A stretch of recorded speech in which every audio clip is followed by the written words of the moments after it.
Best بہت صاحب کرتے ہیں. نہیں, ہمیں تو ملنے آج نہیں دیا گیا. آنے کے لیے خان صاحب کے پاس آئے تھے, بٹ آج خان صاحب سے ملاقات کی اجازت نہیں ملی.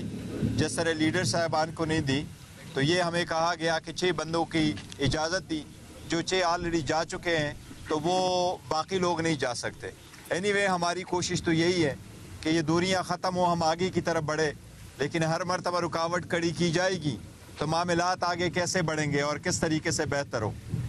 ہونا تو یہ چاہیے کہ عوام کے فیصلے کے آنے کے بعد سارے عدالتی فیصلے سب ڈو ہو گئے.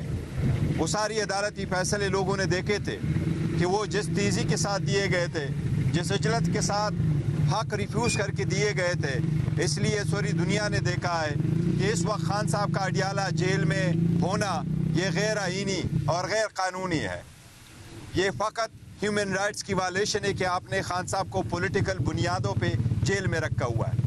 لیکن آج کی ریفیوزل بھی اسی کی کڑی ہے. لیکن اینی وے اس کے باوجود انشاءاللہ تعالیٰ پاکستان تحریک انصاف پارلیمنٹ کا حصہ بنے گی. پارلیمنٹ میں انشاءاللہ اپنا رول پلے کرے گی. پارلیمنٹری پالیٹکس کو آگے بڑھاتے ہوئے جو لوگ ان کے پاس مینڈیٹ نہیں ہے, جن کے پاس کوئی حق نہیں ہے, عوام نے ان کو حق حکمرانی نہیں دیا کہ وہ ان کے حکمران بنے, وہ لوگ غاصب کے طور پر اپنی کرسیوں پہ بیٹھیں گے. اور یہ لوگ غاصب کے طور پہ لوگ جانیں گے کہ ان کرسیوں پہ غاصب بن کے بیٹھے ہیں. یہ پہلی مرتبہ ہے کہ وہ لوگ ان کرسیوں پہ بیٹھیں گے جن کے پاس عوام کا مینڈیٹ نہیں ہے. یہ اپنے آپ کو دیکھنا چاہے تو کسی بھی بازار میں جائے, اتوار بازار میں جائے, کسی جمعہ پڑھنے جائیں, اور یہ اگر کوئی جنازہ پڑھنے جائیں گے, عوام ان کو وزیر اعظم کا عہدہ نہیں دیں گے, عوام ان کو انشاءاللہ تعالیٰ چور اعظم کا خطاب دیں گے.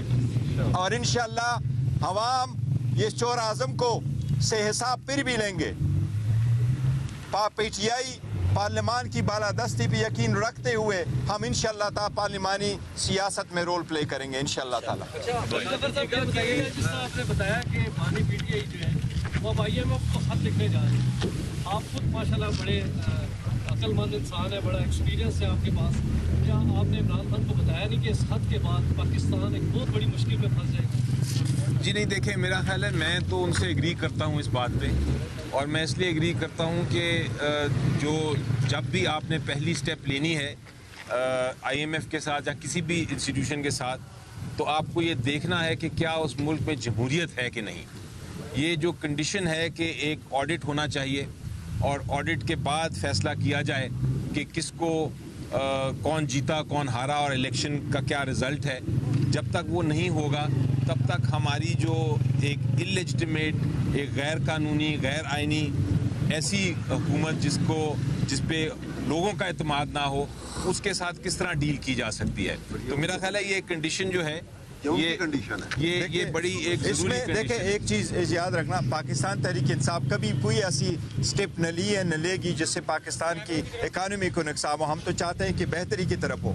پہلی بھی آئی ایم ایف کو یہ کہا تھا کہ آپ انشور کریں free and fair and transparent election ہو. یہ اس کے تناظر میں ہے کہ ہم نے پہلے بھی کہا ہے, دوبارہ بھی کہیں گے, جہاں سے بھی انفلوئنس ہو ہم نے یہی کہا ہے کہ یہ عوام کا مینڈیٹ ہے. پاکستان کا پروگرام کے بارے میں نہیں لکھا ہوا. ہم نے پہلے بھی وارن کیا تھا کہ اگر الیکشن فری فیئر ٹرانسپیرنٹ نہیں ہوں گے تو پاکستان کی اکانومی سفر ہوگی. یہ بات چوری کے پروسیس کو ہم روکنا چاہتے ہیں, یہ آگے نہ چلے. مینڈیٹ لیا اس کے بعد یہ مسئلہ آگے چلے گا. اس کی وجہ کیا ہے, اور ساتھ یہ بتا دیجیے گا کہ انٹرا پارٹی انتخابات ہونے جا رہے ہیں, 3 مارچ کا ٹائم دیا گیا ہے, تو اس کے چیئرمین کے لیے کون ہوگا؟ دیکھیں پہلی بات تو یہ ہے کہ جہاں آپ نے کہا کہ ہم نے نہیں جمع کر لیے تھے, ہم جمع کرتے رہے لیکن 2-3 نام بیچ میں سے رہ گئے تھے, وہ ضروری نہیں تھے اس پرپس کے لیے ہیں, تو ہم نے نامینیٹ کر دیا تھا اور سبمٹ کر رہے تھے. لیکن آخری وقت میں 1-2 نام ہم نے رکھ لیتے اپنے پارٹی کو پارلیمنٹری لیول پہ بھی ریپرزینٹ کرنے کے لیے, کہ ہم اس لیے رکھیں گے تاکہ ہم اپنے پارٹی کا وہ تشخص پھر بھی کنٹینیو کریں گے. انشاءاللہ تعالیٰ 3 تاریخ کو پاکستان تحریک انصاف کی پارلیمنٹری الیکشن ہوں گے. اس مرتبہ انشاءاللہ تعالیٰ چیئرمین شپ کے لیے ہمارے کینڈیڈیٹ علی ظفر صاحب ہوں گے انشاءاللہ تعالیٰ, اور عمر ایوب صاحب ہمارے سیکرٹری جنرل کے لیے کینڈیڈیٹ ہوں گے. یہ خان صاحب کا فیصلہ ہے, ہم باقی سارے پارلیمنٹری رول پلے کریں گے انشاءاللہ تعالیٰ, اور علی صاحب کو کامیاب کروائیں گے. صاحب جو ابھی آپ نے نام لیے یا ہم نے دیکھا جو وزیر اعظم نامزد ہو رہے ہیں, وزیر اعلیٰ کے پی کے ہو گئے, پنجاب ہو گئے, اس میں کسی بھی جگہ آپ کا نام نہیں. آپ بڑے مشکل حالات کے ساتھی رہے. کیا یہ جو خبریں درست ہیں کہ آپ کو سائڈ لائن کیا جا رہا ہے؟ نہیں بالکل ایسا نہیں ہے. پارلیمنٹری پالیٹکس بڑی ایک اپنے اسٹیج کی ہے. عمر ایوب صاحب بڑے بہترین ہیں. جب خان صاحب نے فیصلہ کر لیا تھا تو 2-3 فیصلے ایون الیکشن کے پہلے وقت سے خان صاحب نے کر لیے تھے. اس کے تناظر میں ہم نے اپنے کینڈیڈیٹس کو پہلے بھی کہہ دیا تھا کہ آپ 2 سیٹوں پہ انتخاب نہ لڑے، ایک پہ کریں، کیونکہ یہ فیصلے پہلے ہو چکے تھے. عمر ایوب صاحب کا بہت بڑا 20 سال کا پارلیمنٹری ایکسپیرینس ہے، تو اسی لیے ان کو لایا گیا تھا. اور جمہوریت اسی کو کہتے ہیں کہ دیکھو نا، یو ڈونٹ کیپ آل جو ہے نا پوسٹ، وہ اپنے پاس نہیں رکھتے. اور آئندہ کے لیے ہم نے انشاءاللہ تعالیٰ پارلیمنٹری پارٹی کے اپنے رول ہوں گے اور پولیٹیکل پوزیشن ہے. اگر خان صاحب اللہ کرے جلد سے جلد باہر آ جائے تو انشاءاللہ تعالیٰ پھر پراپر الیکشن دوبارہ کروائیں گے، اور پھر سارے جو پولیٹیکل آفیسز ہیں وہ انشاءاللہ ان لوگوں کے پاس ہوں گے جو ان الیکٹڈ ہوں گے. پاکستان تحریک انصاف کے بیرسٹر علی ظفر اور بیرسٹر گوہر میڈیا سے گفتگو کر رہے تھے.